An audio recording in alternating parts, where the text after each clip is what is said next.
સુરતના કાપોદ્રા વિસ્તારમાં આવેલ અનબ જેમ્સ ખાતે પીવાના પાણીમાં ઝેરી પદાર્થ નાખ્યો હોવાની ઘટના સામે આવી છે।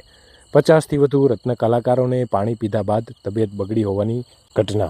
પીવાના પાણીના ફિલ્ટરમાં કોઈએ અનાજની દવા ભેળવી હોવાની રત્ન કલાકારોનો આરોપ। તમામને તાત્કાલિક સારવાર અર્થે ખાનગી હોસ્પિટલમાં ખસેડાયા।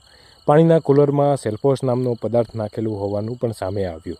અનેક રત્ન કલાકારો બેભાન થયા હોવાની પણ ચર્ચા। આ સમગ્ર મામલે સ્થાનિક પોલીસે તાત્કાલિક સ્થળ पर पहुंची અને વધુ તપાસ હાથ ધરી છે।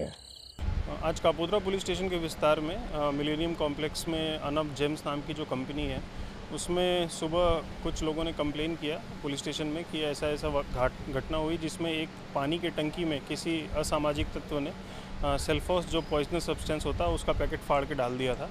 लकीली सेल्फोस का जो पैकेट होता है उसमें 2 पैकेट्स होते हैं, बाहर की प्लास्टिक की पड़ी की होती है और अंदर में उसके एक और पैकेट होता है। तो अंदर का पैकेट फटा नहीं था और जब इन्होंने वर्कर्स ने कंप्लेन किया तो मालिक ने जो अच्छी सोच दिखा के सबको हॉस्पिटल भेजा है, किरण हॉस्पिटल और डायमंड हॉस्पिटल।